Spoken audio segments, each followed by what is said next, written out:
నమస్తే, welcome to Avani news network. 2014 తర్వాత అధికారంలోకి వచ్చిన తర్వాత బీజేపీ ముఖ్యంగా అప్పటికే కొన్ని రాష్ట్రాల్లో ఉంది.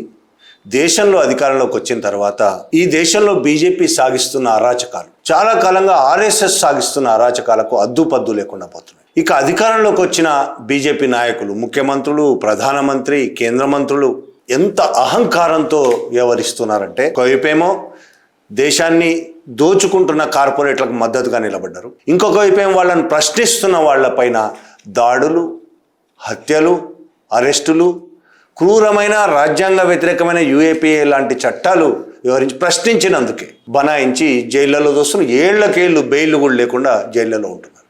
ఇంకొక వైపేమో ప్రశ్న అడిగితే మండిపోతున్నది వాళ్ళకి, విపరీతమైన అహంకారంతో రెచ్చిపోతున్నారు. ఈ 1-2 రోజుల్లో కొన్ని సంఘటనలు జరిగినాయి దేశంలో. అసెంబ్లీ సాక్షిగా మహారాష్ట్ర ముఖ్యమంత్రి మాట్లాడిన మాటలు, ఉత్తరప్రదేశ్ ఒక మంత్రి ఇంత దుర్మార్గమైన మాటలు, అదే ఉత్తరప్రదేశ్లో ఈ బీజేపీ నాయకుల అండ చూసుకొని వాళ్ళను కాపాడడం కోసం పోలీసులు చేస్తున్న దురాఘాతాలు, వీటి గురించి మనం ఒకసారి మాట్లాడుకోవాలి. మహారాష్ట్రలో ముంబై పూణే మిస్సింగ్ లింక్ గురించి మీరు వినే ఉంటారు. మిస్సింగ్ లింక్ నిర్మించారు, 2 నెలల క్రితమే ప్రారంభమైంది. చాలా అద్భుతంగా నిర్మించారు. 7,000 కోట్ల రూపాయలతో ఆ లింక్ నిర్మించారు. దానివల్ల ఒక 25-30 నిమిషాలు ముంబై నుంచి పూణేకి వెళ్ళే సమయం తగ్గుతుంది. చాలా బాగుంది ప్రజల కోసం. ముంబై నుంచి పూణే వెళ్ళే వాళ్ళకి, పూణే నుంచి ముంబై వచ్చే వాళ్ళకి చాలా బాగుంది. దాదాపు 7,000 కోట్ల రూపాయలు ఖర్చు పెట్టి ముంబై పూణే మిస్సింగ్ లింక్ను కట్టారు. చాలా అద్భుతంగా కట్టారు. అద్భుతంగా కట్టామని వాళ్ళు ప్రచారం చేసుకున్నారు. దానికోసం వాళ్ళు చేసుకున్న ప్రచారానికే కొన్ని కోట్ల రూపాయలు ఖర్చు పెట్టారు. వీడియోల ప్రచారం, పేపర్లలో ప్రచారం, సోషల్ మీడియాలో ప్రచారం, రకరకాల ప్రచారాలు చేసుకున్నారు. అది మేలో ప్రారంభమైంది. ఇప్పుడు అక్కడ వర్షాలు ప్రారంభం, అంటే 2 నెలలు, మే, జూన్, జూలై 2 నెలల క్రితం ప్రారంభమైంది. ఇప్పుడు అది వర్షాలు ప్రారంభమైన వెంటనే ఒక దగ్గర పెద్ద ఎత్తున కూలిపోవడం జరిగింది. కొంత భాగం కూలిపోయింది. ట్రాఫిక్ వెళ్ళడానికి కూడా లేకుండా కూలిపోయింది. 7,000 కోట్ల రూపాయల ఖర్చుతో నిర్మించిన ఒక రోడ్డు పైన, అంటే కొంత కొండల కింది నుంచి కూడా ముంబై పూణే రూట్లో ఉంటాయి, కొండల కింది నుంచి కూడా తీసుకెళ్తారు. అది కూలిపోవడము, అన్ని వేల కోట్ల రూపాయలు తీసుకొని, ఇది అద్భుతమైన గతాన్ని, అంతకుముందు ఇది ప్రారంభోత్సవం సమయంలో ఈయన ప్రచారం చేశాడు. ముఖ్యమంత్రి, మంత్రులు ఇది అద్భుతమైన టెక్నాలజీ, కెనడా, డెన్మార్క్ రకరకాల కథలు చెప్పారు. అద్భుతమైన టెక్నాలజీ, గొప్ప గొప్ప ఇంజనీర్లు వచ్చి పనిచేశారు. ఇటువంటి టెక్నాలజీ ఉపయోగించి కట్టిన రోడ్డు ఇప్పటివరకు దేశంలో లేదు అని ప్రచారం చేసుకున్నారు. 1,000 కోట్లు ఖర్చు పెట్టుకుని. ఇప్పుడు అది 2 నెలలకే మొత్తం కూలకపోవచ్చు, మొత్తం పాడవకపోవచ్చు, కొంత భాగం కూలిపోయి. దాన్ని ప్రశ్నించకూడదా? ఇన్ని 1,000 కోట్ల రూపాయలు ఖర్చు పెట్టి చాలా గొప్పగా ప్రచారం చేసుకున్న ఒక రోడ్డు, ఒక అండర్గ్రౌండ్ రోడ్డు కావచ్చు, కొంత భాగం అండర్గ్రౌండ్, లేకపోతే పైనుంచి కొండ లోపల నుంచి తొలిచిన రోడ్డు కూలిపోతే ఎవ్వరూ ప్రశ్నించకూడదు. ఎవరైనా ప్రశ్నిస్తే, ఇగో ముఖ్యమంత్రి గారికి, మహారాష్ట్ర ముఖ్యమంత్రి ఫడ్నవీస్కి విపరీతమైన కోపం వచ్చేస్తుంది. మామూలు కోపం కాదు. అసెంబ్లీలో ఇంత అసహ్యంగా మాట్లాడాడంటే, हमारे जयंत राव जी ने सही बात कही, जिनको कुत्ता नहीं पहुंचता वो आजकल सोशल मीडिया पर आकर सबको गाली देते हैं, मुख्यमंत्री को भी गाली देते हैं. ऐसे कुछ भाड़े के टट्टे इस मिसिंग लिंक के बारे में भी पैसा ले लेकर सोशल मीडिया पर लिख रहे थे. उनको भी कह देना चाहता हूं, अगर महाराष्ट्र का अपमान करोगे छोड़ूंगा नहीं. ప్రజలంటే ఆయనకి ఎంత నిర్లక్ష్యం, చులకన భావం, అసహ్యం కనబడుతుంది అందులో. ఆయనకు ఓట్లేసిన ప్రజలంటేనే ఆయనకు అసహ్యం. కుక్కలు కూడా గుర్తించని వాళ్ళు సోషల్ మీడియాలో ప్రశ్నిస్తూ ఉంటారు, ముఖ్యమంత్రిని అడుగుతూ ఉంటారు, ముఖ్యమంత్రి మీద రాస్తూ ఉంటారు, ముఖ్యమంత్రిని ప్రశ్నిస్తూ ఉంటారు. ఇది ఆయన మాట్లాడిన మాటలు. అసెంబ్లీలో ఈ విధంగా కూలిపోయింది అనే చర్చ వచ్చినప్పుడు, సోషల్ మీడియాలో కూడా వస్తున్నదనే చర్చ వచ్చినప్పుడు ఆయన మాట్లాడిన మాటలు ఇవి. కుక్కలు కూడా గుర్తించని వాళ్ళు, ఏం మాట అది? ఒక ముఖ్యమంత్రి అసెంబ్లీలో అసలు ముఖ్యమంత్రి మాట్లాడాల్సిన మాట కాదు, మనుషులు మాట్లాడాల్సిన మాట కాదు. ముఖ్యమంత్రి అసలే మాట్లాడకూడదు. కొన్ని కోట్ల మంది ఎన్నుకున్నారు ఆయనని, వాళ్ళ ప్రతినిధి ఆయన. అసెంబ్లీలో కుక్కలు కూడా గుర్తించని వాళ్ళు సోషల్ మీడియాలో నా గురించి రాస్తారు. ఏమో అహంకారం, ఇంత అహంకారమా? దాన్ని టర్న్ చేసి, ఇంకా టర్న్ చేస్తూ మహారాష్ట్ర గురించి ఎవరైనా చెడుగా ప్రచారం చేస్తే ఊరుకునేది లేదు, అంతూ చూస్తా. అందులో మహారాష్ట్ర గురించి చెడుగా ఉంది, బీజేపీ చేసిన కార్యక్రమం గురించి, ఒక చెత్త కార్యక్రమం గురించి, బీజేపీ చేసిన అవినీతి గురించి. అవినీతి వల్ల గల 7,000 కోట్లు ఖర్చు అవుతాయి, నిజంగానే అలా కూలిపోయే అవకాశం ఉందా అని కదా వాళ్ళు ప్రశ్నిస్తున్నారు నెటిజన్లు. వాళ్ళు ప్రశ్నించింది మహారాష్ట్రను కాదు, ప్రశ్నించిన వాళ్ళు కూడా మహారాష్ట్ర వాళ్ళే, వేరే బయట నుంచి వచ్చిన వాళ్ళు కాదు. అసెంబ్లీలో ప్రశ్నించిన వాళ్ళు మహారాష్ట్ర ఎమ్మెల్యేలే, నెటిజన్లు కూడా మహారాష్ట్ర వాళ్ళే, వీడియోలు తీసి పెట్టింది కూడా మహారాష్ట్ర వాళ్ళే. మీడియాలో కూడా వచ్చింది కదా కూలిపోయిన విషయం. కూలిపోయింది అయితే అబద్ధం కాదు, అన్ని మీడియాలు ప్రచారం చేశాయి, ప్రసారం చేశాయి, ఫోటోలు వీడియోలు వచ్చాయి అని చెప్పాల్సిన జవాబు ఏంటి?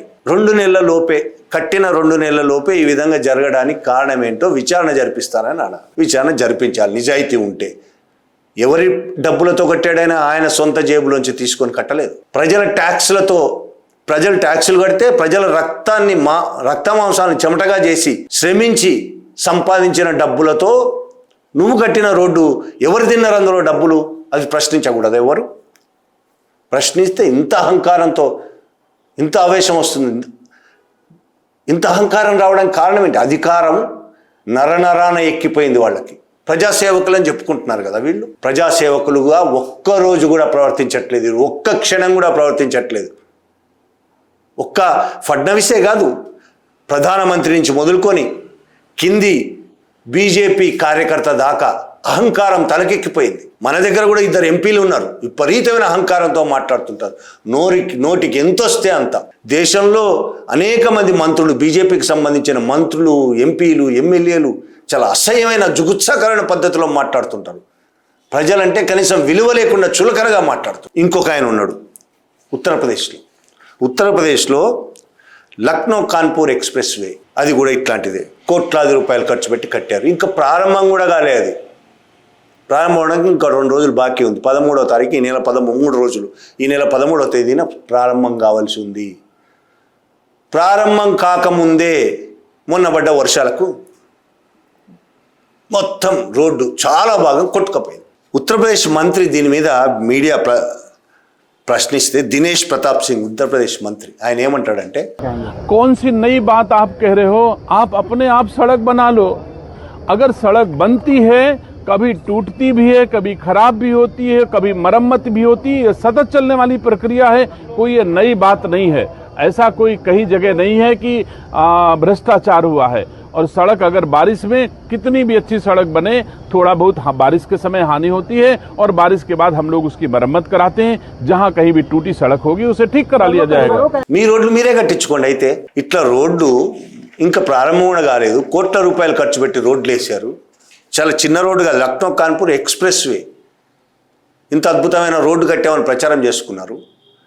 కూలిపోయింది. దీని మీద మీరేమంటారంటే మీరే కట్టుకోండి, మీ రోడ్లు మీరే వేసుకోండి. ఏంది అది జవాబా?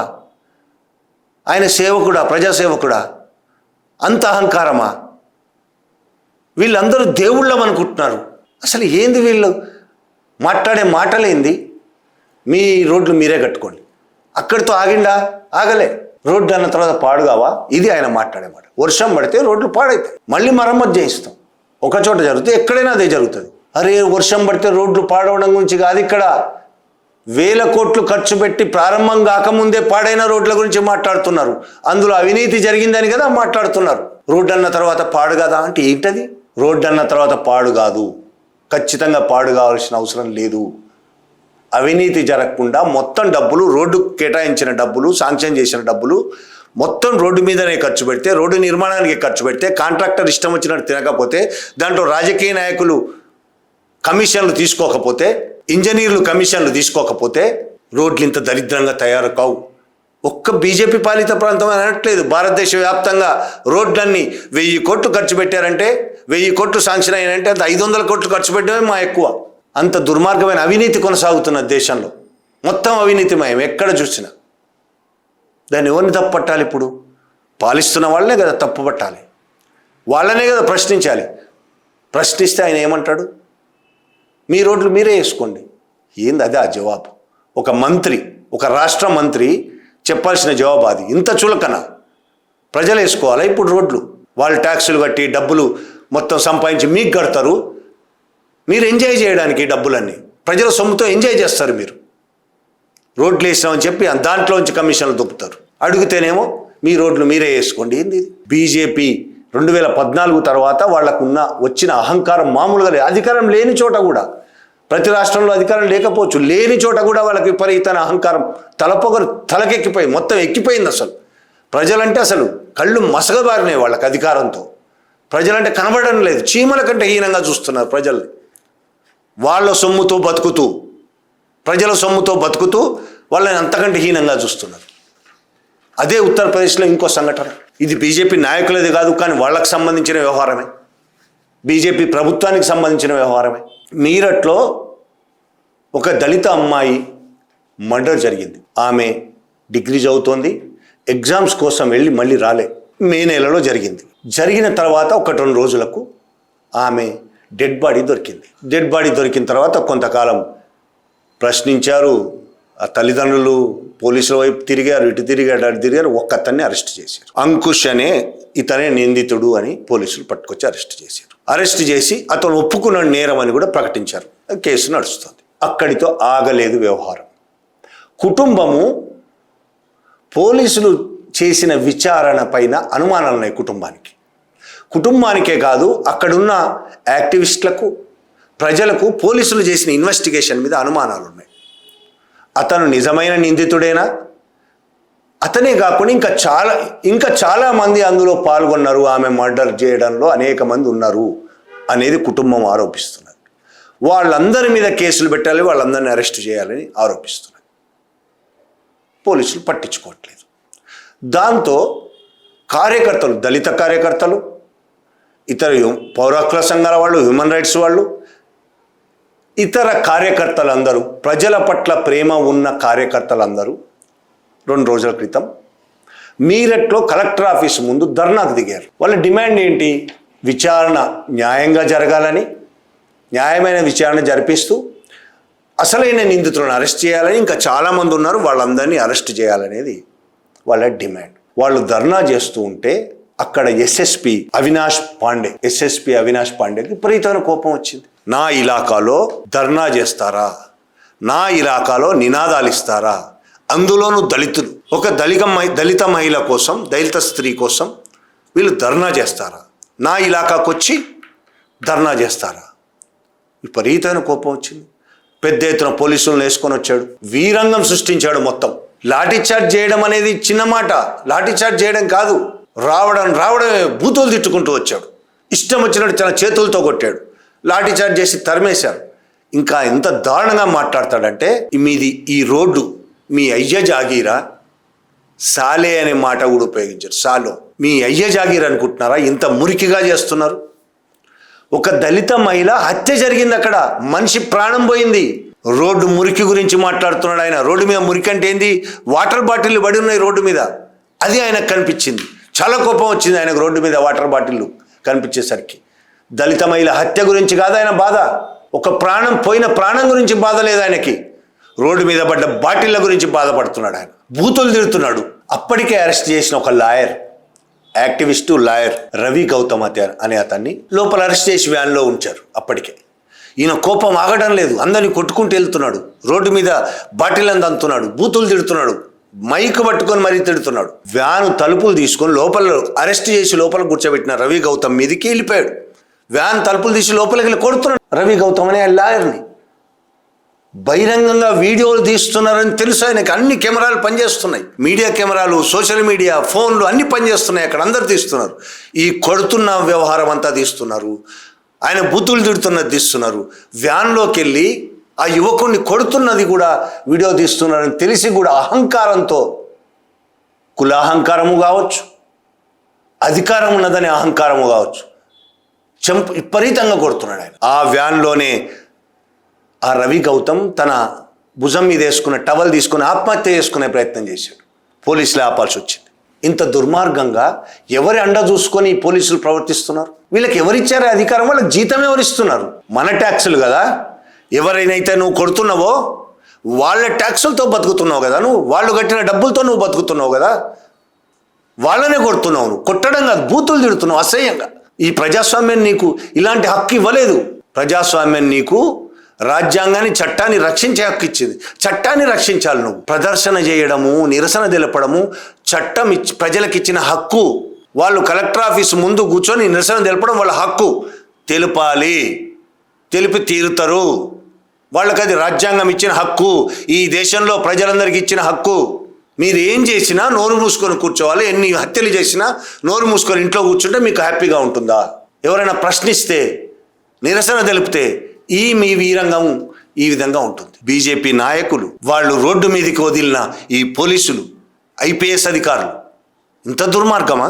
63 మందిపై కేసు పెట్టారు. ఒక మహిళను, దళిత మహిళను, 20 ఏళ్ల అమ్మాయి, డిగ్రీ చదువుతున్న అమ్మాయిని హత్య చేస్తే హంతకులను, నేరస్తులను, నిందితులను పట్టుకోవాల్సింది పోయి, వాళ్ళ మీద కేసు పెట్టాల్సింది పోయి, వాళ్ళని అరెస్టు చేయాలి, న్యాయం చేయాలి అని అడిగినందుకు, నిరసన తెలిపినందుకు 63 మంది మీద పోలీసులు కేసు పెట్టారు.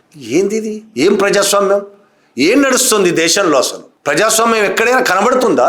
అంతేకాదు, అమ్మాయి వాళ్ళ ఊరును మొత్తం సీల్ చేసి పడేశారు పోలీసులతో. దిగ్బంధం. ఎవ్వరు ఊళ్ళోకి పోవద్దు, ఊర్లోంచి బయటికి రావద్దు, జైలు. ఆ అమ్మాయి కుటుంబానికి సానుభూతి తెలపడానికి కావచ్చు, ధైర్యం ఇవ్వడానికి కావచ్చు చాలామంది వెళ్తారు. కార్యకర్తలు వెళ్తారు, రాజకీయ నాయకులు వెళ్తారు. ఇవాళ చంద్రశేఖర్ ఆజాద్, భీమ్ ఆర్మీ నేత, నాయకుడు చంద్రశేఖర్ ఆజాద్ వెళ్తుంటే ఆయన అడ్డుకున్నారు. బలవంతంగా ఆయన వెళ్ళనివ్వలేదు ఊళ్ళోకి. ఆయన ఎంపీ, పార్లమెంట్ సభ్యుడు, ఆయనను వెళ్ళనివ్వలేదు. ఈ అవినాష్ పాండే ఎస్ఎస్పీకి వ్యతిరేకంగా ఆయన వాళ్ళ నిరసన ప్రదర్శన కూడా చేశాడు. ఇంకొక వైపు పోలీసులు వెళ్ళనివ్వకపోవడాన్ని తీవ్రంగా వ్యతిరేకించాడు, నిరసన ప్రదర్శన కూడా చేశాడు. ఇంత చేసినా ఆ దళిత అమ్మాయికి న్యాయం జరుగుతుందనే నమ్మకం లేదు. న్యాయం చేయాలన్న వాళ్ళని అరెస్ట్ చేసి లోపలేస్తే వీళ్ళకి న్యాయం జరుగుతుందనే నమ్మకం లేదు. ఈ దేశ పరిస్థితి. కార్పొరేట్ కంపెనీల యజమానులకు తప్ప ఎవ్వరికి న్యాయం జరిగే పరిస్థితి లేదు భారతదేశంలో. అది కూడా అతిపెద్ద కార్పొరేట్ కంపెనీలు అయితేనే, చిన్న చిన్న వాటికి కూడా న్యాయం జరిగే పరిస్థితి లేదు. న్యాయం అనే మాటే మాయమైపోయింది దేశంలో. ప్రజాస్వామ్యమైన మాటే మాయమైపోయింది దేశంలో. ఇప్పుడు భారతదేశంలో ఫాసిజం నడుస్తుంది, ప్రజాస్వామ్యం లేదు. ముసుగు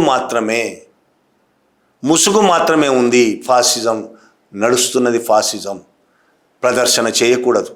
నిజంగా ప్రజాస్వామ్యం అంటే ప్రజాస్వామ్య దేశాల్లో పోయి చూస్తే తెలుస్తుంది. స్విట్జర్లాండ్, ఇంగ్లాండ్ పార్లమెంట్ ఎదురు కూర్చుంటారు, వెళ్ళి ప్రదర్శన చేస్తారు పార్లమెంట్ ఎదురుగా. అమెరికాలో వైట్ హౌస్ ముందు ప్రదర్శనలు చేస్తారు. ప్రదర్శన చేయడానికి వాళ్ళకి హక్కు ఉంది. ఇక్కడ కూడా హక్కు ఉంది. ఇక్కడ మన రాజ్యాంగంలో రాసుకున్నాం, అక్కడ వాళ్ళు రాసుకున్నారు. ఇక్కడ అనుమతి కూడా ఇవ్వరు. అసలు ప్రజలు తమ అసమ్మతి తెలపడానికి నువ్వెవడి అనుమతి ఇవ్వడానికి అంటున్నా. అసమ్మతి అనేది హక్కు. అది అసమ్మతి తెలిపే హక్కు రాజ్యాంగం ఇచ్చింది, ప్రభుత్వం కాదు ఇచ్చింది, రాజ్యాంగం ఇచ్చింది. మన కోసం మనం రాసుకున్న రాజ్యాంగం ఇచ్చింది. వీళ్ళకి పర్మిషన్ తీసుకోవాలి. అక్కడ చట్టాలు 141 పెడతారు, ఇంకో 130 పెడతారు. ఎవరు రావద్దంటారు. వీళ్ళు ఇష్టమే కాదు. ఎమర్జెన్సీ గురించి మాట్లాడతారు బీజేపీ వాళ్ళు ప్రతిరోజు. ఇందిరాగాంధీ ఇంత దుర్మార్గం చేసింది, అంత దుర్మార్గం చేసి సంవత్సరమే. ఇవాళ 2014 తర్వాత ఇవాళ దాకా ప్రతిరోజు ఎమర్జెన్సీ ఈ దేశంలో. ప్రతిరోజు, ప్రతి క్షణం దుర్మార్గమైన పాలన నడుస్తుంది. అహంకారంతో రెచ్చిపోతున్నారు బీజేపీ నాయకులు. ఇది ఈ దేశంలో ఇవాళ ఎంత దుర్మార్గమైన పరిస్థితి ఉందో అర్థమవుతుంది. ఈ 2, 3 ఇన్సిడెంట్లు మాత్రమే కాదు, చెప్పడానికి ఎన్ని గంటలైనా సరిపోవు. దేశవ్యాప్తంగా ప్రతి రాష్ట్రంలో వాళ్ళ అధికారంలో ఉన్న చోట, లేని చోట కూడా ప్రతి రాష్ట్రంలో వాళ్ళు చేస్తున్న దురాఘాతాలు, అహంకారంతో రెచ్చిపోతున్న తీరు, కార్పొరేట్లకు ఖనిజ సంపదను దోచిపెడుతున్న తీరు, ప్రజల సొమ్మును దోచిపెడుతున్న తీరు చాలా దుర్మార్గంగా ఉంది. Thank you very much.